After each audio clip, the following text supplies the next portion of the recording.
लेकिन ज्ञान वैराग्य और तरुण हो गए, जवान हो गए।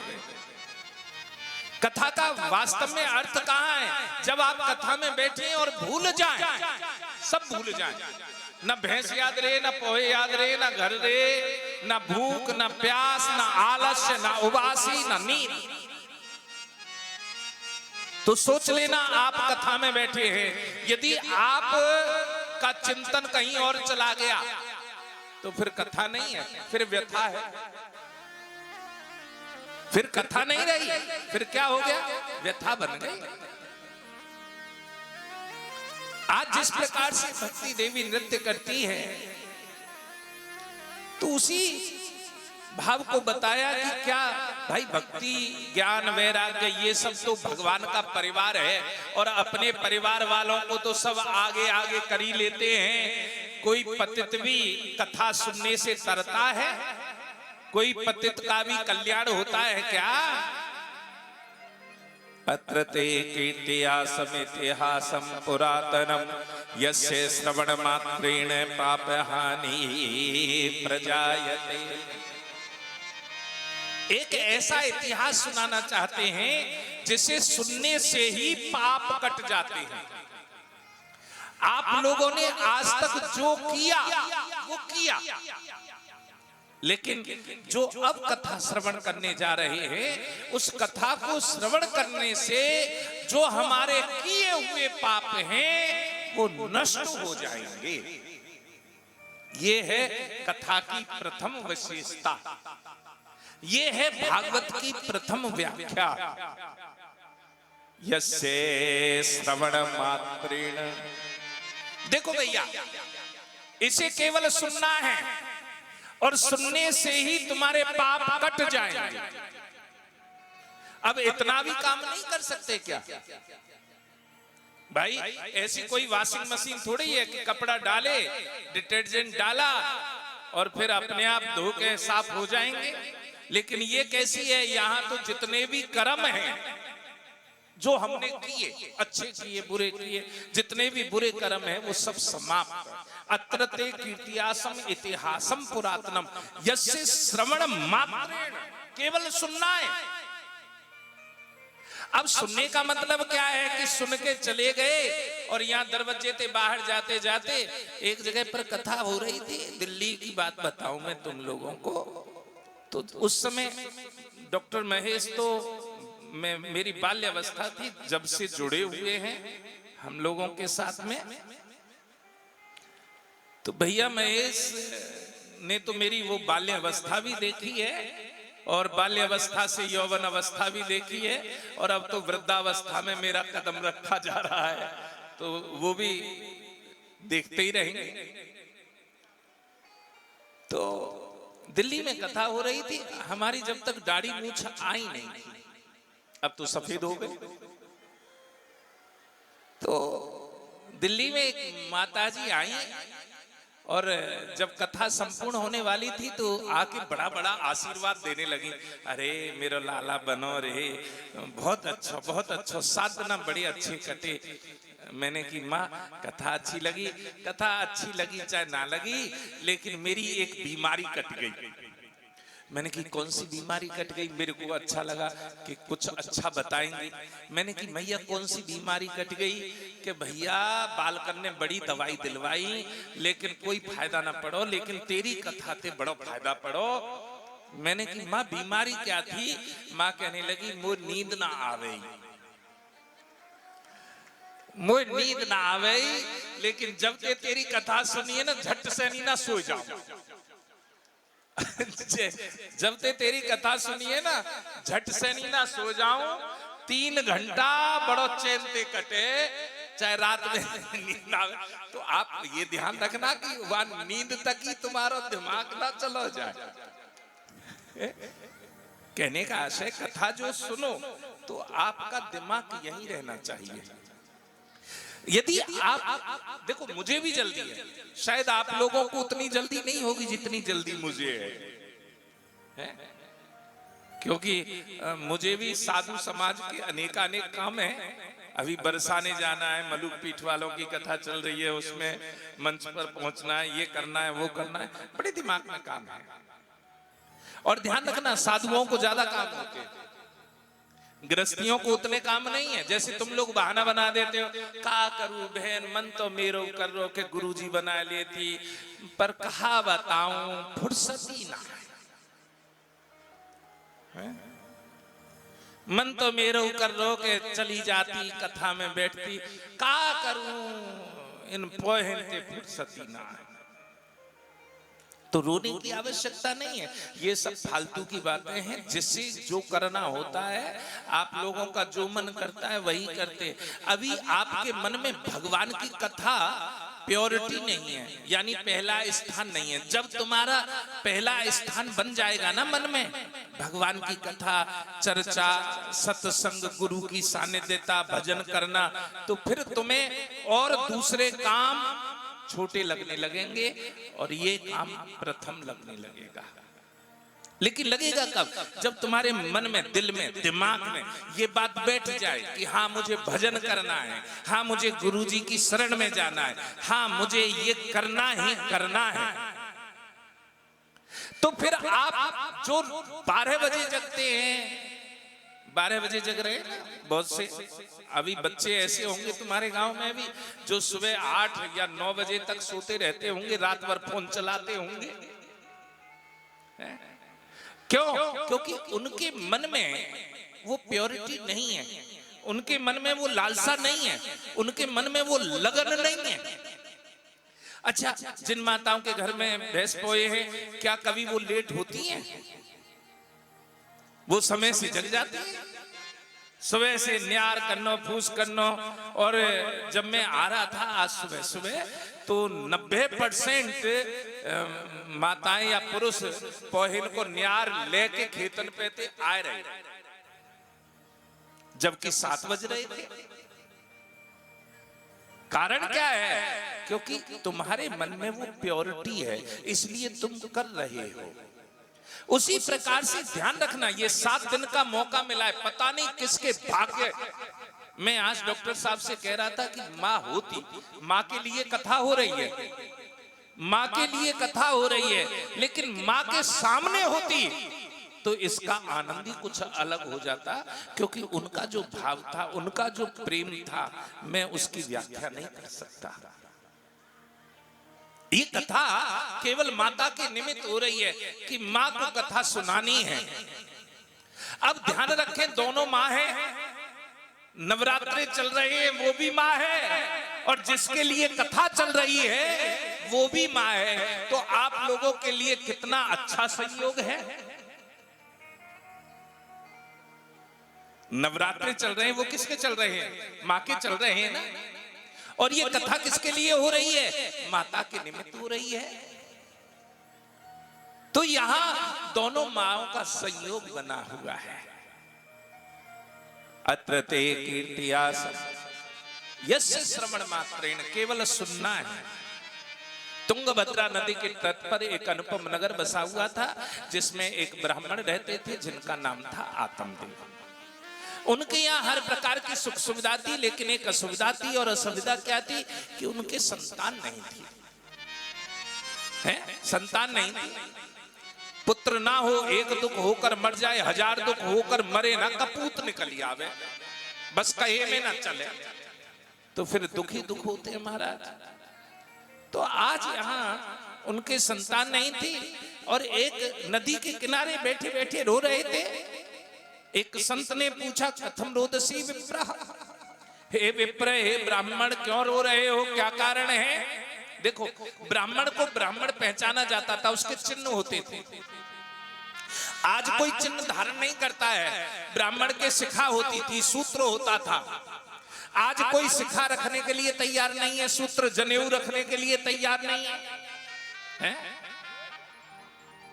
शर्म लगती है।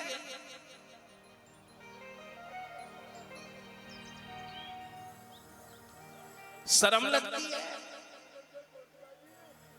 और आज भैया यहां उन्होंने पूछा कि तुम क्यों रो रहे हो? देखो, ये संत का स्वभाव है, कोई रोए तो संत हृदय नवनीत समाना, संत का हृदय कैसा होता है? ताजे ताजे मक्खन की तरह। यदि कहीं पर कोई भी ऐसी व्यवस्था दिखाई दे, अव्यवस्था में जो बदल गई हो, तो संत का हृदय भी कोमल होता है। संत पूछ बैठे हैं, तुम क्यों रो रहे हो? काते चिंता बलियसी, और कौन सी चिंता है जो तुम्हें खाई जा रही है? तो उन्होंने कहा, महाराज किम बव्रमी ऋषि दुखम पूर्व पापेन संसिताम, ये तो पुराने जन्मों का फल है महाराज, क्या बताऊं? अरे बताओ तो सही। तो उन्होंने कहा, महाराज दिग्गजेवतम प्रजाहीनम दिग्ग्रहम च प्रजाविना दिग्गदनम चानपतस्य दिक्कुलम संततिरे। महाराज संतानहीन जीवन बेकार है, उसे धिक्कार है जिसके घर में संतान नहीं है। और महाराज संतानहीन धन भी बेकार है, जिसे कोई भोगने वाला ना हो उसे कमाने से फायदा क्या है।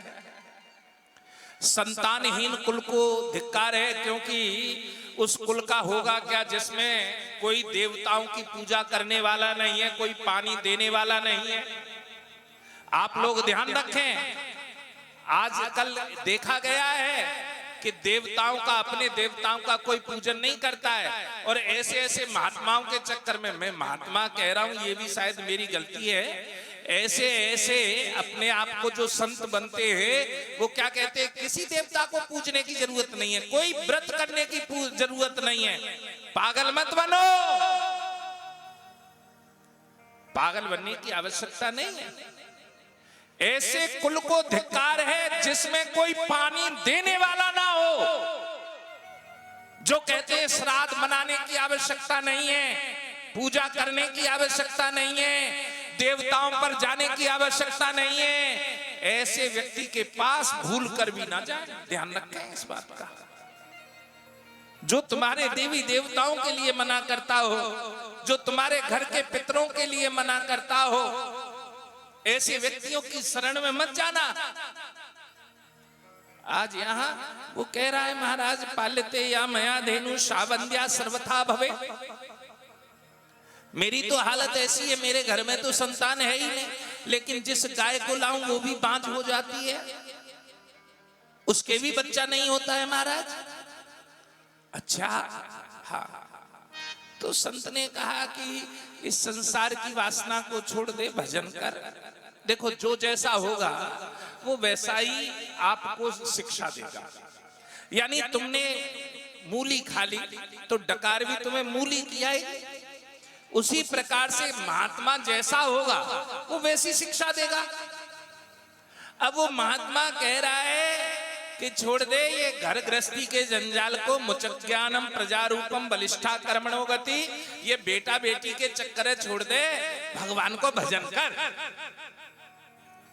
लेकिन उन्होंने कहा, महाराज आपको क्या पता कि जब छोटो छोटो बच्चा अम्मा अम्मा बोले, बाबा बाबा बोले, तो कानन में मिश्री सी घुस जाए। आपको क्या पता, आप तो ठहरे बाबा जी, बाबा जी, बाबा जी कैसो बाबा जी, भैया हम लोग हैं बाबा जी, बाबा जी हुए कैसो बाबा जी, यहाँ ना बाजी तो और कहीं बाजी, और कहीं ना बाजी तो बाकी आगे बाजी, और जाकी ना बाजी वो कैसो बाबा जी। अरे तुम ठहरे बाबा जी, तुम्हें क्या पता गृहस्थी का सुख क्या होता है।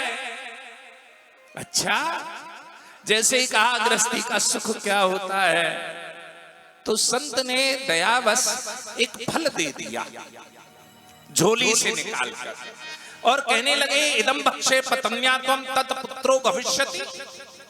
यदि तुम्हारी स्त्री इस फल को खाएगी तो वो गर्भ धारण कर लेगी, ठीक है, लेकिन फल को खाने का कुछ नियम है, फल को पाने का नियम है। नियम क्या है? सत्यम शौचम दया दानमेक भक्तम तू भोजनम।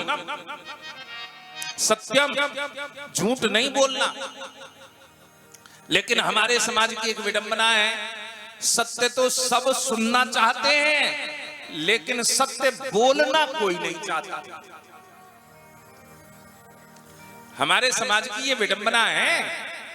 सत्य सुनना तो सब चाहते हैं, झूठ मत बोले, सही सही बता, लेकिन जब खुद बताने को नंबर आवे तो फिर झूठी झूठी। सत्य शौच, पहले शौचादि नियमों का पालन करे, हाथ पैर ने धोवे, फिर चौका में प्रवेश करे, तब भोजन करे। आजकल पहले जूता पहरे जाए, फिर डाइनिंग टेबल पे बैठ के भरो जाए, खायो न जाए, पायो न जाए, भरो जाए। शौचादि नियम सब समाप्त हो गए। बाहर के आए, झूठे हाथ हैं, कैसे हाथ हैं, गंदे हाथ हैं, बस उठाया और पाया। शौचादि नियमों का पालन करना है। देखो संत ने फल दिया, अब वो फल काम कब करेगा? यानी आपने किसी संत से दीक्षा ग्रहण कर ली, ये सोचे, फल को मत छोड़ो, एक तरफ करो। आपने दीक्षा ग्रहण की तो दीक्षा का तुम्हें फल कब मिलेगा? तो उसके लिए पहले तुम्हारे अंदर सत्य होना चाहिए, दूसरा शौच होना चाहिए, तीसरी दया होनी चाहिए, और उसके बाद में दान। लेकिन दान कैसे कर सकते हैं? कोई कहा जाए, वैसे तो दान के लिए मैं बताऊं कि पिताजी का नाम क्या है, मैं तो नाम ही भूल जाता हूं। हाँ, जगदीश चंद जी ने पहले ही, जैसे हम लोग कथा की डेट निकली और आश्रम के लिए तभी सेवा पहुंचा दी थी। ये है दान की प्रवृत्ति कि कथा की डेट निकली और आश्रम के लिए सेवा पहुंचा दी कि ये आश्रम में लगा देना, ये आश्रम की सेवा है। ये बहुत बड़ी बात है, ध्यान रखना। नहीं तो दान के लिए यहाँ तो सोचे कि एक पंखा दिया जाए 1100 रुपया को, तो पूरे खानदान को नाम लिखवा दिया जाए। हर पंखड़ी पे नाच तो रहना चाहिए नाम। महाराज देखो हद है रही है, नाम भी कहां, पंखा पे, पंखड़ी पे, और पंखड़ी पे और मोटर पे बसना चल लो, नहीं तो डंडी पे भी लिखवा दे। और फिर पंखा चले तो भैया ऐसा ना लगे जैसे मूड से फूट रहे हो। हद कर रखी है लोगों ने। दान, और फिर भक्त तू भोजनम, भक्तों को भोजन। यदि ये नियम तुम्हारे अंदर आ गए तो संत का प्रसाद तुम्हें प्राप्त हो जाएगा। जब उसने अपनी स्त्री को वो फल दिया ना, तो उसकी स्त्री बड़ी कुटिल थी। कुछ स्त्रियों का स्वभाव होता है, आदमी चाहे कितना भी अच्छा करने की कोशिश करे, क्यों, कैसे, क्यों, कहां जा रहे हो, क्या कर रहे हो? तो उसकी पत्नी को जब उसने फल दिया तो वो कहने लगी ये बड़ा चमक रहा है फल, कहां से लाया? संत ने दिया है, प्रसाद है। प्रसाद है या मुझे मारने के लिए लाए हो? मेरे संतान नहीं होती? मैंने तो ऐसा फल आज तक देखा नहीं। तुम चाहते हो मैं ये फल खाऊं और मर जाऊं? आत्मदेव कहने लगे नहीं नहीं, ऐसी बात नहीं है, संत का प्रसाद है। हाँ हाँ खा लूंगी, रख दो। पतिदेव ने रख दिया। उसकी बहन आई और बहन कहने लगी ये फल बड़ा चमक रहा है, कहां से आया है? तेरे जीजा जी लाए हैं, कह रहे थे जब इस फल को खाएगी तो गर्भ धारण कर लेगी। अच्छा, तो तू पाती क्यों नहीं, खाती क्यों नहीं इसे? महाराज बताऊं कहां से? मैंने सुना है जनना और मरना एक समान होता है। मैं ठहरी सुकुमारी, इन्हें तो बच्चा बच्चा दिखाई देता है, और कहीं बच्चे के होने में मेरे प्राण निकल गए तो? अब देखो उपदेश, उसकी बहन के 6 बच्चे पहले से हैं, और उपदेश क्या दे रही है? हाँ बिल्कुल सही कह रही है, बिल्कुल मत खाना। उपदेश भी कौन दे रहा है? जिसके 6 बच्चे पहले से हैं। बहन कह रही है बिल्कुल मत खाना, और सुन तू बड़ी फूल जैसी है, तू इस फल को मत खाना है, इसे गाय के लिए डाल दे, पता लग जाएगी सच्चा है या झूठा है, क्योंकि तेरी गाय भी बांझ है। और सुन, मेरे पास धन नहीं है और तेरे पास पुत्र नहीं है, मुझे तू धन दे देना, मैंने गर्भ धारण कर रखा है, अपना बच्चा तुझे मैं दे दूंगी। दोनों के बीच में एक एग्रीमेंट हो गया। लेकिन वो बुद्धिहीन कि बच्चा पैदा होने से कहीं मैं मर ना जाऊं, जाके 7वीं औलाद पैदा होने वाली है, वो उपदेश दे रही है तू ऐसा कर्म मत करना। हमारे घरों में आग लगती कब है? जब हम ऐसे व्यक्तियों से संपर्क साध लेते हैं, ऐसे व्यक्तियों की मानना शुरू कर देते हैं जो स्वयं उस कार्य को कर चुके हैं, लेकिन हमें उपदेश दे रहे हैं बिल्कुल मत करना।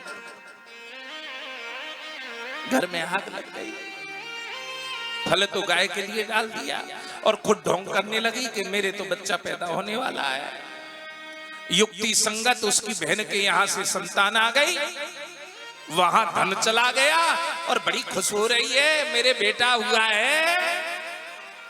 त्रिमासे निर्गते 3 महीने पश्चात गाय ने भी एक बच्चे को जन्म दिया, जिसका शरीर तो मनुष्य जैसा है लेकिन कान गाय जैसे हैं। जो धुंधली का पुत्र है उसका नाम धुंधकारी रखा गया, और जो गाय जैसे कान का बच्चा है उसका नाम गोकर्ण रखा गया। दोनों का लालन पालन होने लगा, लेकिन कहा गया है मां पर पूत पिता पर घोड़ा, बहुत नहीं तो थोड़ा थोड़ा। गोकर्णे पंडितो ज्ञानी धुंधकारी महाखल। गोकर्ण तो पंडित बना, क्यों? क्योंकि संत का प्रसाद था। और धुंधकारी महाखल, चांडाल बुद्धि है उसकी, धन को गंवाना शुरू कर दिया। पूत सपूत क्यों धन संचय, और पूत कपूत तो क्यों धन संचय।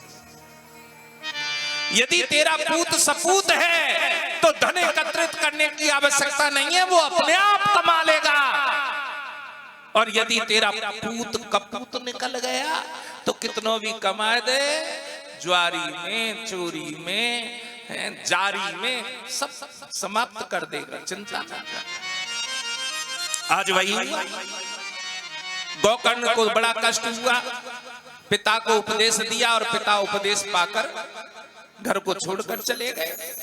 गोकर्ण पढ़ाई करने काशी चले गए और धुंधकारी अपनी मां के साथ रहने लगा, और मां के साथ 3 वेश्या कुसंगेन।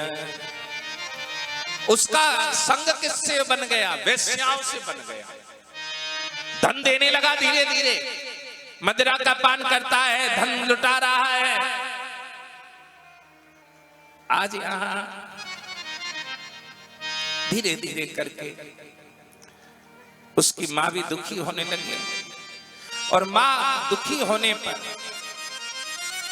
आज कुआं में गिर गई। ये भागवत जी कहती है।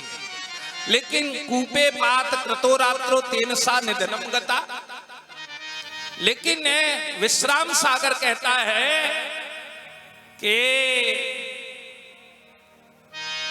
वेश्याएं कहने लगी धुंधकारी से, तू हमसे प्रेम करता है? हाँ, तो जा अपने मां के शीश को काट कर ले आ। अब मां के शीश को काटने के लिए चला, मां सो रही थी और सोती हुई मां के शीश को काट लिया। आज गोदी में लेकर चला है वेश्याओं को सौंपने के लिए। अंधेरी रात्रि है, ठोकर लगी और शीश झोली से नीचे गिर गया। कटा हुआ शीश कह रहा है, बेटा कहीं तेरे लगी तो नहीं? ये है मां, इसे कहते हैं मां। काशी जाओ, मथुरा जाओ। मैं अनुरोध करूंगा, बस ज्यादा से ज्यादा 10 मिनट लग रहे हैं, कथा को विश्राम कर दूंगा, लेकिन 10 मिनट तक शांति से बैठे रहेंगे। काशी जाओ, मथुरा जाओ, या जाओ हरिद्वार। अरे माता पिता की सेवा के बिना जीवन है बेकार, प्रथम है इनकी सेवा। करो भाई इनकी सेवा, प्रथम है इनकी सेवा करो भाई इनकी सेवा। काशी जाओ मथुरा जाओ या जाओ हरिद्वार, माता पिता की सेवा के बिन जीवन है बेकार। प्रथम है इनकी सेवा करो भाई इनकी सेवा। प्रथम है इनकी सेवा करो भाई इनकी सेवा।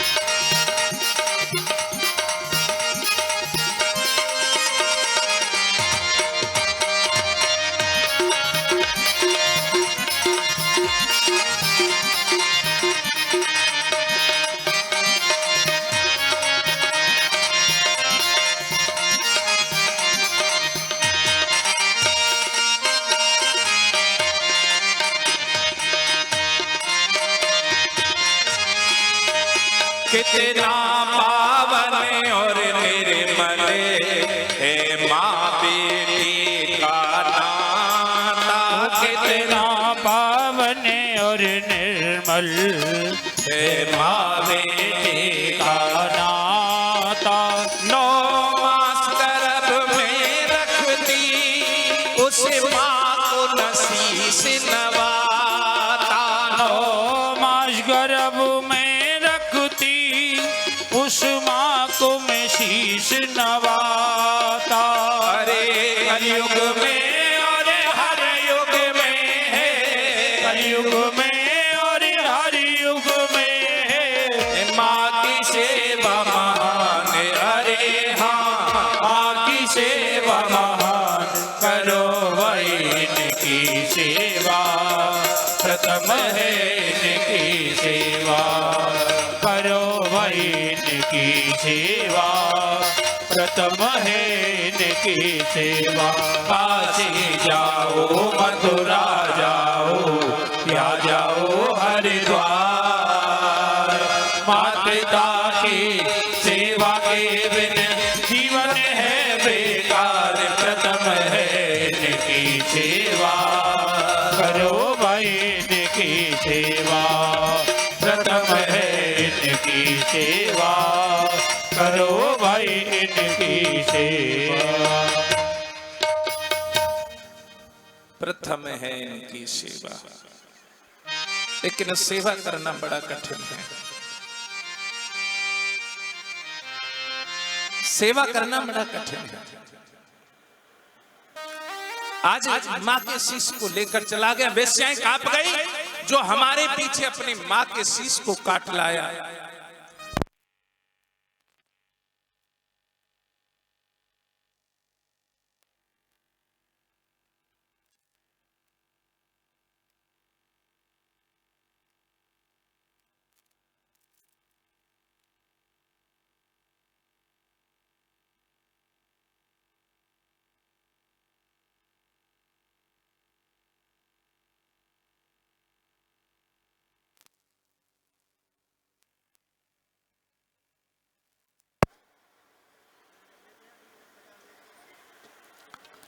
राधा राधा राधा राधा राधा राधा जो हमारे पीछे माँ के शीश को काट लाया। यदि कोई कल हमसे अच्छी मिल गई तो हमारे भी शीश काट देगा। आज वेश्याएं कांप उठी हैं और उन्होंने चहकते हुए अंगारे उसके चेहरे पर डाल दिए। तब तांगरे सुनो हास्य तन मुखे ही विच छुपो आज जब चहकते हुए अंगारे उसके चेहरे पर डाले, वो बचाओ बचाओ की ध्वनि करता है, कोई नहीं बचाता, और अकाल मृत्यु होने से उसे प्रेत योनि मिली। गोकर्ण जब पढ़ाई पूरी करके आए तो वो प्रेत उन्हें दुखी करता है अनेक प्रकार से, कभी कोई रूप बनाता है, कभी कोई रूप बनाता है। तो भागवत जी के श्लोकों को अभिमंत्रित करके जब जल छिड़का गया, पूछा गया, तो वो कहता है अहम भ्राता तुदे अस्मि, मैं तुम्हारा भाई, मेरा नाम धुंधकारी है।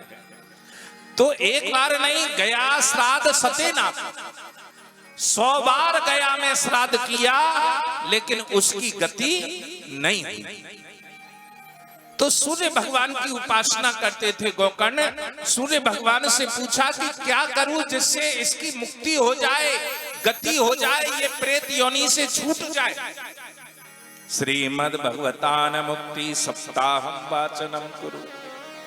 यदि श्रीमद् भागवत कथा का सप्ताह वाचन किया जाए, बहुत से कथा को 9 दिन में करते हैं, कोई 8 दिन में करता है, कोई 10 दिन में करे, कोई 11 दिन में करे, नहीं, ध्यान रखें, चाहे 2 समय करना पड़े, लेकिन सप्ताह वाचनम केवल 7 दिन का, और 7 दिन में ही जन्म लेना होता है, 7 दिन में मरना होता है।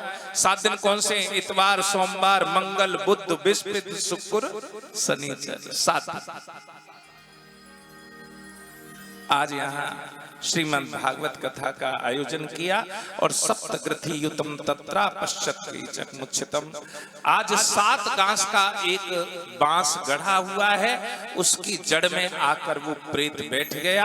7 दिन तक निरंतर कथा सुनता है, और 7वें दिन स्वर्ग लोक से पालकी आई और उसमें बैठकर जाने लगा। तो सभी ने कहा महाराज कथा तो सभी ने सुनी थी, यहाँ पालकी एक क्यों आई, सभी के लिए क्यों नहीं आई?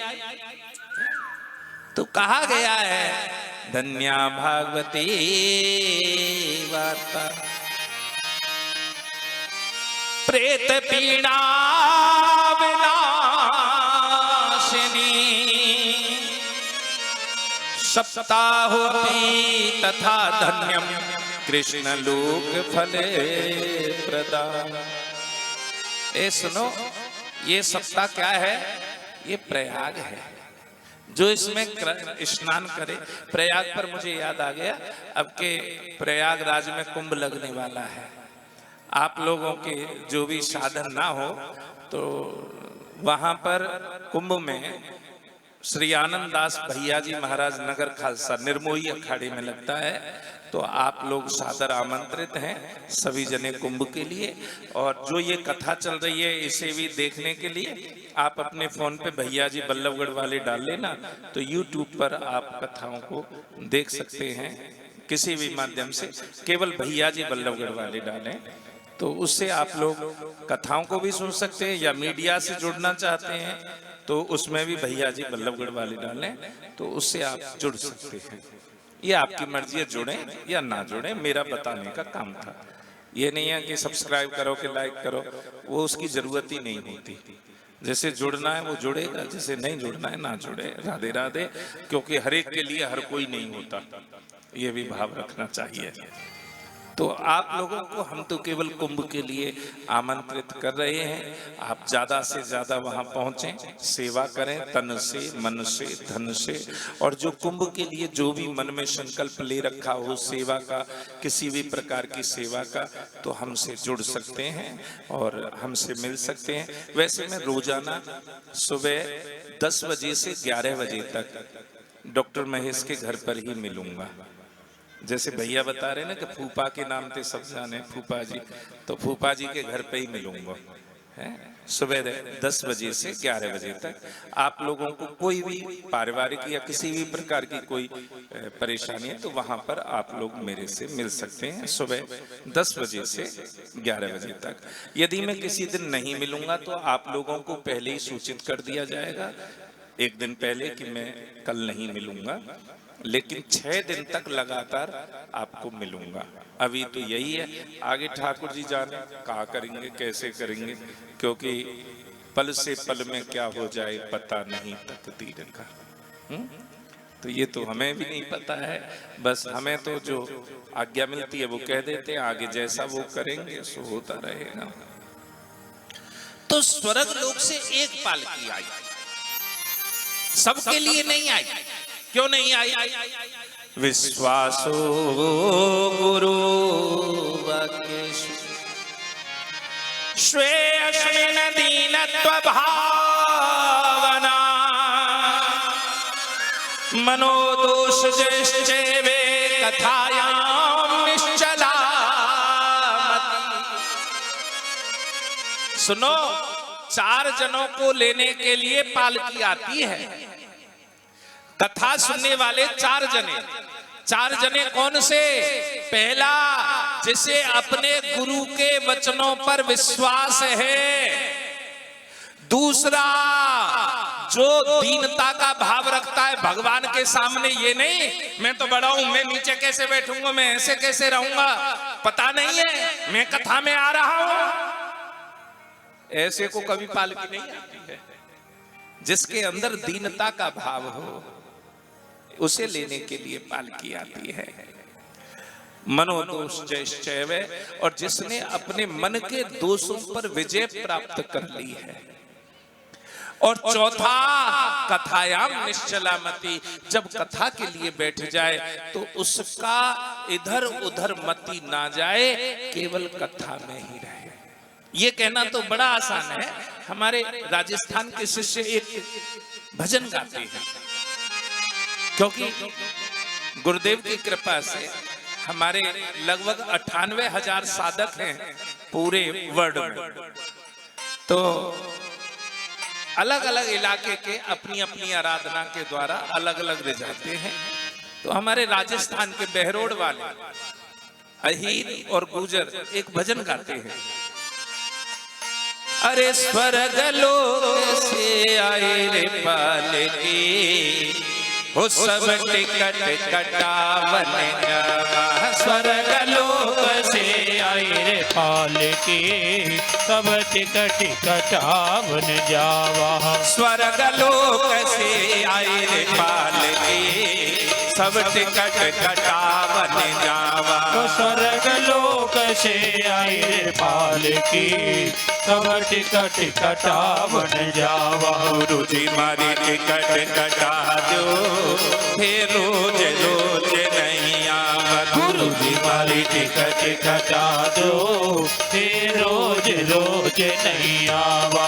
रात अंधेरी गैरापन में, मैं फिर करूँ की लगन में। रात अंधेरी गैरापन में, मैं फिर गुरु की लगन में। गुरु जी मन दर्शन दे दो, फिर रोज रोज नहीं आवा। गुरु जी मन दर्शन दे दो, फिर रोज रोज नहीं आवा।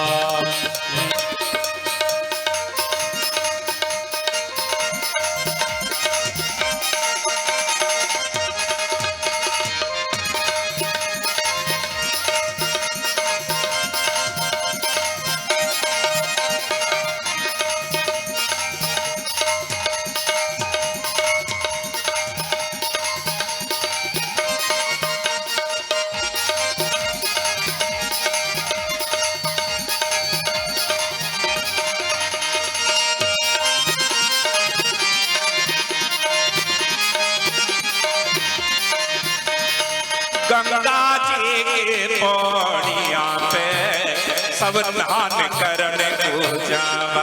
गंगा जी की पौड़िया पे सब स्नान करने को जावा।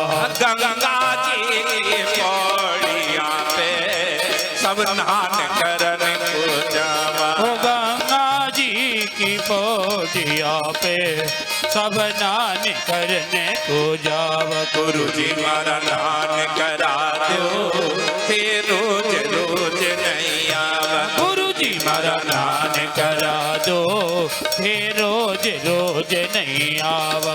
रात अंधेरी गैरापन में, मैं फिर करूँ की लगन में। रात अंधेरी रे रावण में, फिरूं रे गुरु की लगन। गुरु जी मन दर्शन दे दो, फिर रोज रोज नहीं आवा। गुरु जी मन दर्शन दे दो, फिर रोज रोज नहीं आवा।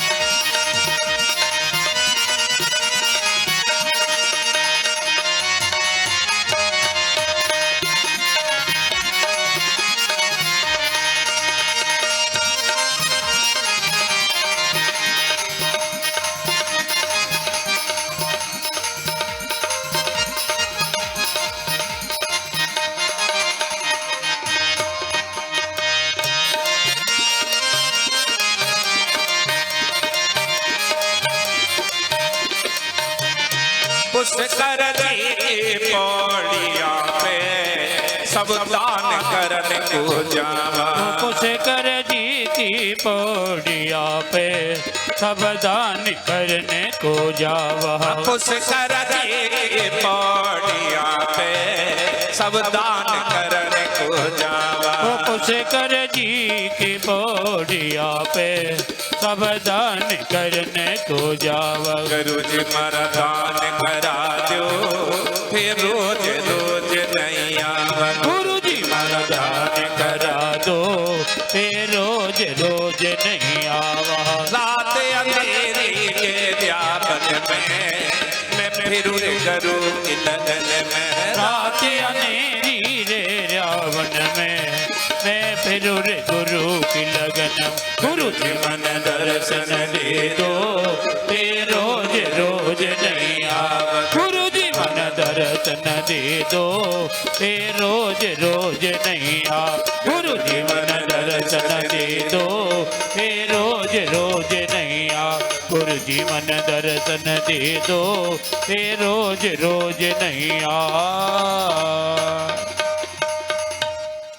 अच्छा बताओ, तुम लोगों में से वृंदावन कौन कौन जाता है? कौन कौन जाता है वृंदावन? जाते हो? एक ही बार गए? अच्छा। जुगल जोड़ी की परिक्रमा देते हो नहीं देते? तो जुगल जोड़ी में जहां से चामुंडा के मंदिर के लिए जाते हैं ना, रास्ते में शेष नारायण भगवान है लेटे हुए, वो तुम लोगों का स्थान है। तो जुगल जोड़ी की परिक्रमा में जाओ, वृंदावन की परिक्रमा में जाओ, तो चामुंडा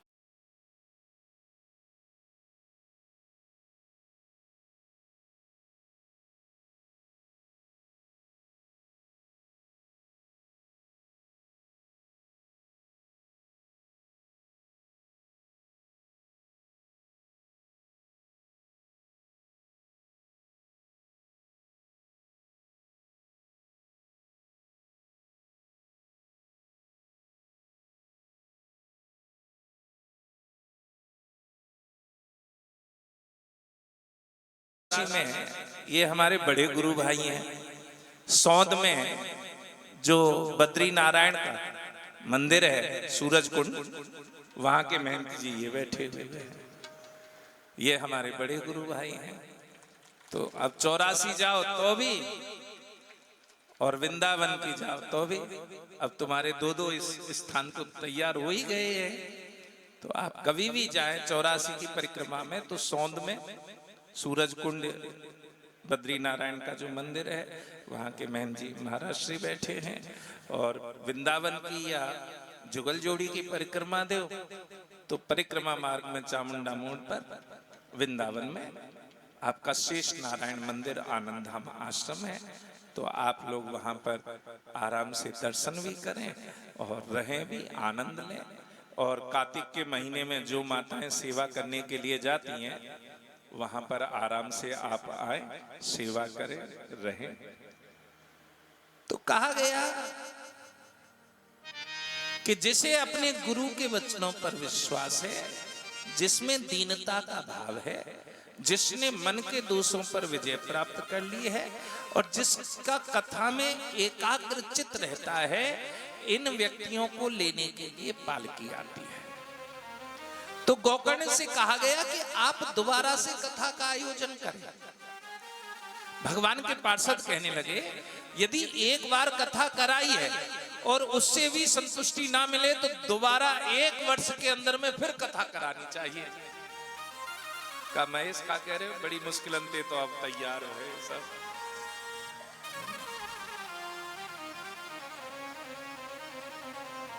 वैसे कमी नहीं है, करना चाहे मन का उत्साह हो तो हो सकता है।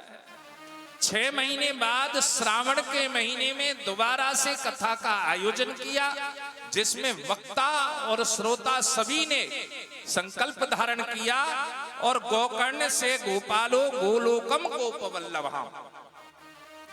आज कथा श्रवणात् प्रीतो निरयो भक्तवत्सला। जैसे जैसे कथा सुनी वैसे वैसे भगवान के प्रति श्रद्धा विश्वास बढ़ता गया। भैया सुनेंगे नहीं तो विश्वास कहां से होगा? है? सुनेंगे जभी तो विश्वास होगा।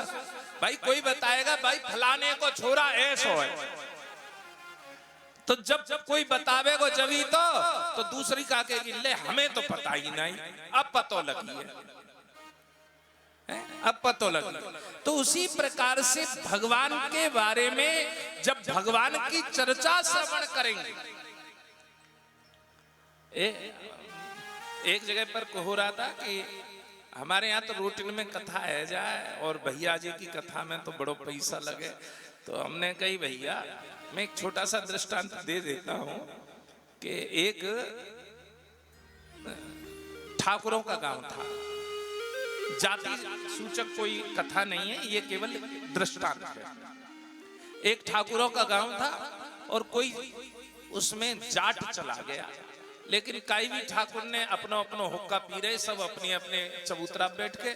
कई ठाकुर ने ना कई जाट कहते आजा भैया बैठ जा, रोटी खा ले, पानी पी ले, कौन से गांव पे आए हो, तेरो मोह तब रो, गर्मी ज्यादा पड़ रही, किसी ने नहीं पूछा। तो जाट ने अपनी विद्या चलाई और विद्या चला के एक ठाकुर के घर से देसी घी की पूड़ी सिकने की खुशबू आ रही।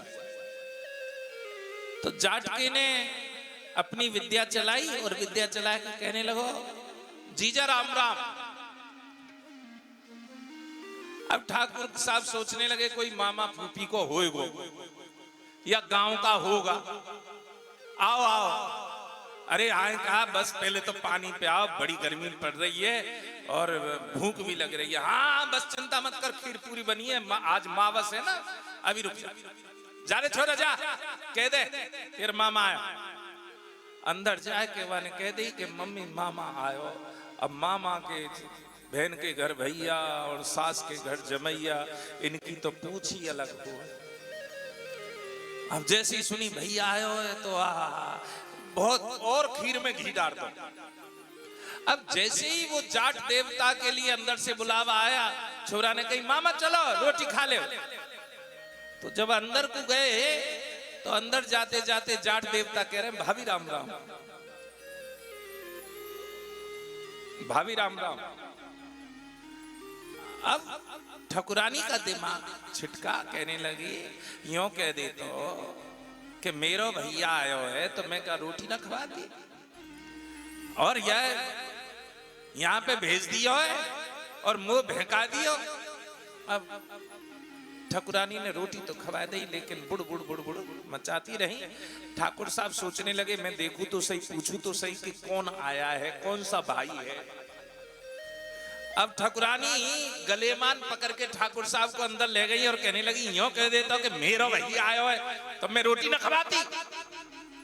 के भयो का के यो का खबर भेजी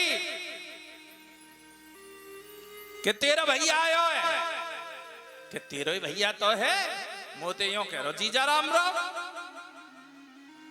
तो ठकुरानी कहने लगो मोते तो यो कह रो भाभी राम राम। तो इतनी देर में जाट देवता ने भोजन कर लिया और कहने लगो ना तो तू लगे मेरो जीजा और ना लगे तू मेरी भाभी, वो तो रोटी खानी पेट भरनो, अच्छा मैं चलो। तो जो रोटियों के ऊपर कथा नहीं होती है, ये बड़ा स्पष्ट है, ध्यान रखना। जो कह दे हमारे यहाँ तो रोटिन पे कथा कर जाए व्यास जी, तो भैया ना तो वो लगे जीजा और ना लगे भाभी, रोटिन को काम है खायो और चला। लेकिन भगवान की कथा तो भगवान के तरीके से होगी, मंडप भी छगेगा, प्रसाद भी बनेगा, माइक भी लगेगा, भोज भंडारा भी होगा, सबका मान सम्मान भी किया जाएगा, यथा स्थान बिठाया भी जाएगा। तो कथा के तरीके से होगी। 6 महीने पश्चात जब दोबारा से कथा का आयोजन हुआ, स्वर्ग लोक से पालकी आई और जिसने कथा सुनी उन्हें पालकी बैठा कर ले गई। बोलिए गुरुदेव भगवान की जय। अब आज की कथा को यहीं विश्राम दे रहा हूं, क्योंकि महात्म का एक चैप्टर तो करना ही था। आप लोग गाली भी दे रही होंगे, बहुत सी माता तो सोच रही होंगी कब तक बकेगो, कब चुप होएगो। लेकिन अब तो मैं चुप रह गए हो, अब तो कल ही मिलेंगे 2 बजे। लेकिन ध्यान रखना माता, मेरा फिक्स टाइम है।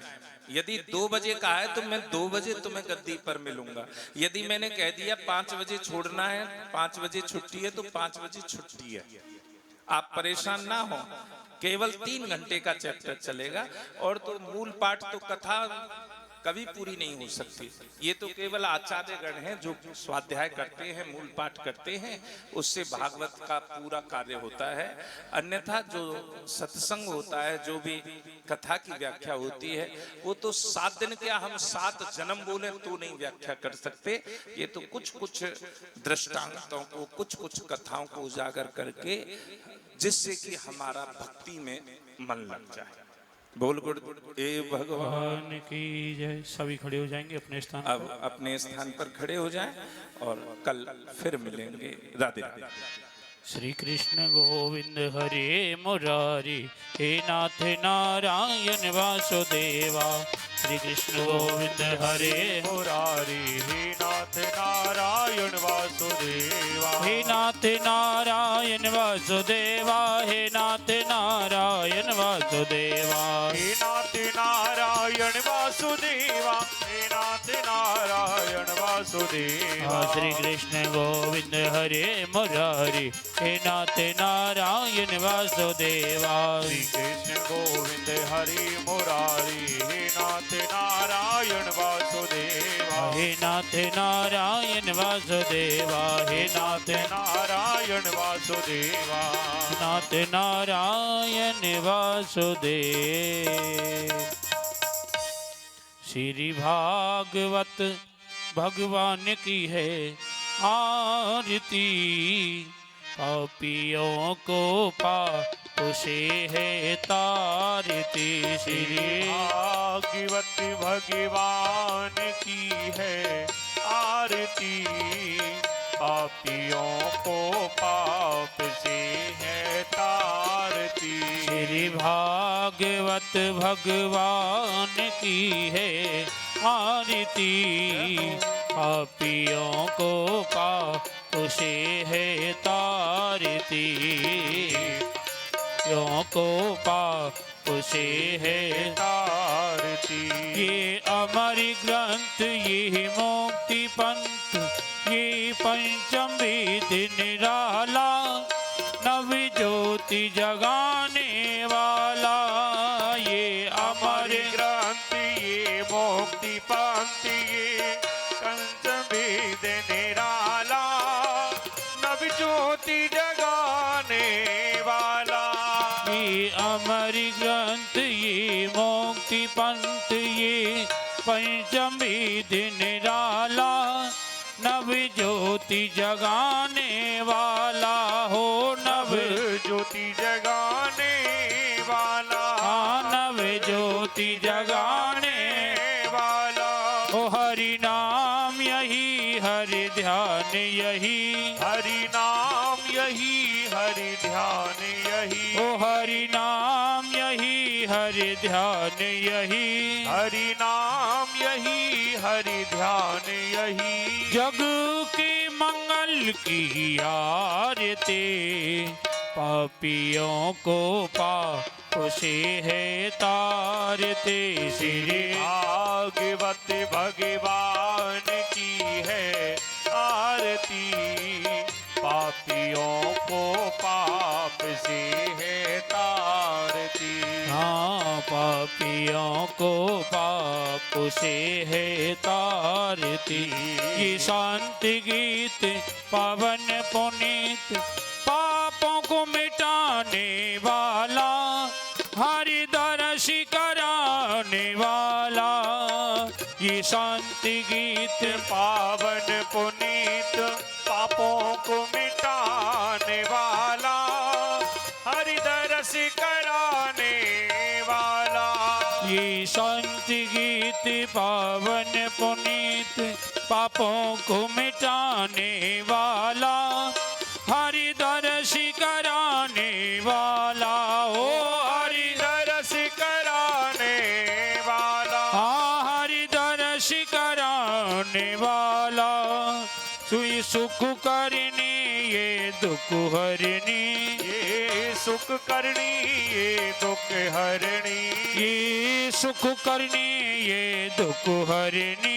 ये सुख करनी ये दुख हरणी। श्री मधुसूदन की आरती पापियों को पाप से है तारते। श्री भागवत भगवान की है आरती पापियों को पाप से है तारती। हाँ पापियों को पाप से है तारती। ये मधुर बोल जग पंथी कौन सत मार्ग बताने वाला बिगड़ी को बनाने वाला। ये मधुर बोल जग पंथ खोल सत मार्ग बताने वाला बिगड़ी को बनाने वाला। ये मधुर बोल जग पंथ कौल सत मार्ग बताने वाला बिगड़ी को बनाने वाला। हो बिगड़ी को बनाने वाला। हाँ बिगड़ी को बनाने वाला। श्री राम यही घनश्याम यही। श्री राम यही घनश्याम यही। ओ श्री राम यही चारों धाम यही। प्रभु श्री राम यही चारों धाम यही। प्रभु की महिमा की आरती पापियों को पाप से है तारते। श्री भागवत भगवान की है आरती पापियों को पाप से है तारती। श्री भागवत भगवान की है आरती आरती पापियों को पाप से है तारती। पापियों को पाप से है तारती। पापियों को पाप से है तार। ओम द्यौः शान्तिरन्तरः सगुण शान्ति पृथ्वी शान्तिरापः शान्तिरोगदयः शान्तिः वनस्पतयः शान्तिर्विश्वे देवाः शान्ति ब्रह्म शान्तिः सर्वगुण शान्तिः शान्तिरेव शान्तिः सामा शान्तिरेधि स्वशान्तिर्भवतु। हरि ओम। जज्रेन्द्रमय जन्तर्देवा स्थानि धर्माणि वदमान्यासन्नः तेहनाका महिमानः सचन्द यत्र पूर्वे साध्याः सन्तदेवाः। हरि ओम। राजाधिराजाय प्रसह्य साहिने नमो वयं वैष्णवाय कुर्महि समे कामान् कामकामाय मह्यं कामेश्वरो वै सर्वणो ददातु कुबेराय वैष्णवाय महाराजाय नमः। पुष्पांजलि अर्पण करो ग्रहण करो महाराज। दया दृष्टि अविराकियो शरण पड़े की लाल। नाना सुगंध पुष्पाणि यथा कालोद्भवानि च पुष्पांजलि मया दत्तो गृहाणं परमेश्वरः। मंत्र पुष्पांजलिं समर्पयामि। बोल कन्हैया लाल की जय। राधे रानी की जय। सद्गुरुदेव भगवान की जय। परम पूज्य श्री भैया जी महाराज की जय। संत समाज की जय। बस्ती माता की जय। जय जय श्री राधे। जय जय श्री राधे। जय जय श्री राधे श्याम। सभी प्रेम से आरती लें। प्रसाद लेंगे, बगैर प्रसाद के कोई ना जाए, सभी प्रसाद लेकर के आए। जिनका व्रत है उनके लिए व्रत का प्रसाद है। अच्छा, व्रत वाले व्रत का लें, पूरी सब्जी